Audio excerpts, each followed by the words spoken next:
C'est bon, Guiran, t'as trouvé la panne? Ouais. En fait, t'as un problème de carte graphique qui est en conflit avec le hardware qui est pas inscrit en DHCP. Ah ok, c'est-à-dire? Non, je sais pas ce que ça veut dire, je sais même pas les mots que je dis ce que ça veut dire. J'improvise complètement, la caisse out, tout ça, c'est pour le folklore. Faut que t'en rachètes un. Quoi? Ça coûte une blinde. Mais non, calme-toi, j'ai une solution. J'ai la Solus, l'ordinateur le moins cher du monde. 35 €. Et il marche? Bah normalement, il marche. T'es sûr? Bah, c'est pas grave. Contrôle technique.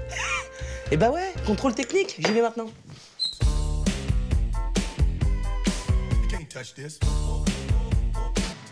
Ah, un ordinateur, c'est indispensable. Mais ça coûte un peu cher. Et pour être à la page, on a l'impression qu'il faudrait en changer tous les 6 mois. Heureusement, des Anglais ont inventé un micro-ordinateur à seulement 35 € qu'on peut programmer soi-même. Alors forcément, contrôle technique.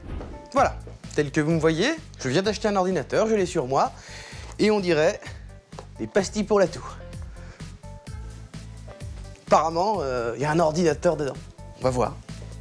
Dans cette petite boîte, pas de pastilles pour la gorge, mais un circuit imprimé gros comme une carte de crédit. Autant, bon, quand on achète un truc comme ça, il y a un écran, un clavier, on voit, sinon il y a une tour, un clavier, une souris. Là, on est bien. Là, faut un petit temps.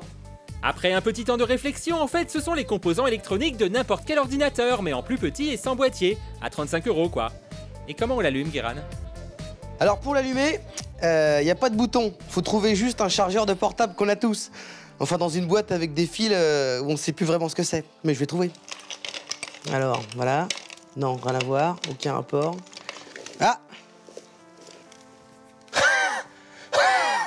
Yeah Yeah Bah, faut que j'aille vérifier quand même. Ouais, ça s'allume. C'est très discret.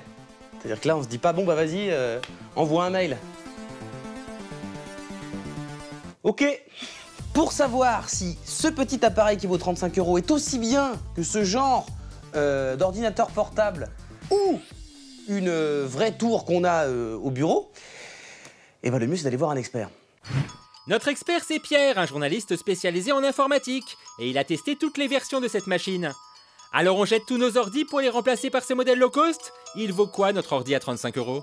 Au niveau de la puissance, on est à peu près au niveau d'un smartphone d'entrée de gamme actuel, donc un modèle vendu entre 100 et 150 €. C'est le même type de processeur, c'est la même capacité mémoire.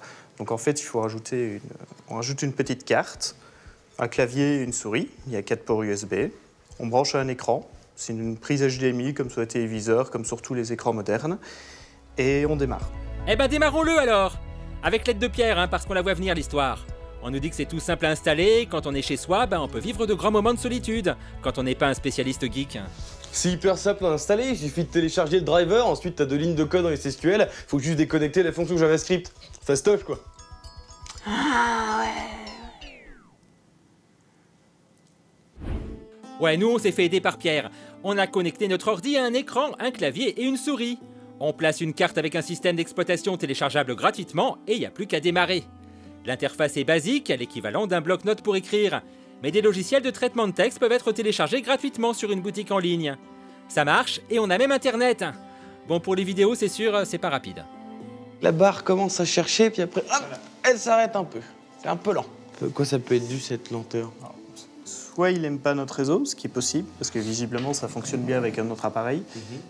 Ici aussi, le Raspberry Pi 2 est sorti il y a seulement quelques semaines, donc il faut le temps que les programmes soient adaptés. On devrait gagner en performance au fur et à mesure du temps avec les différentes optimisations.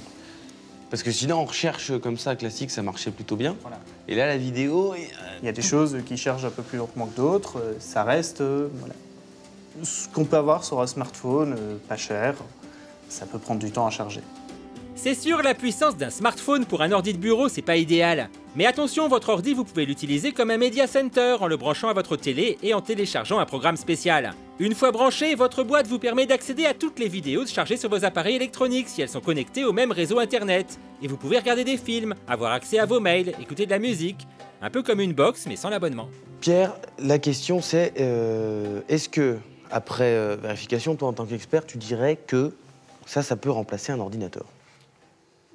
Comme ordinateur secondaire, quand on a un autre ordinateur à côté, Oui, ça peut servir ponctuellement pour aller lire des mails, pour aller vérifier quelque chose sur Internet lentement. Mais ça ne remplace pas un ordinateur. Non. Bon, il faut être un peu branché high-tech, mais si c'est le cas, il y a plein de programmes gratos sur le web qui pourront transformer votre boîtier en console de jeux rétro par exemple, ou même en appareil photo. Et aussi pirater la télé étrangère et voir des films gratuitement, mais ça c'est pas nous qui vous l'avons dit. Bah alors, il passe au contrôle technique? Alors, ça remplacera pas ton ordinateur de bureau. Par contre, pour faire un Media Center sur ta télé, c'est pas mal, ouais. Ah ok. Tu le prends? Ouais, je prends. Je vais prendre celui-là aussi par sécu pour aller sur internet.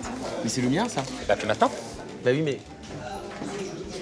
Je m'en fous, j'ai un stylo. J'ai pas de papier. W...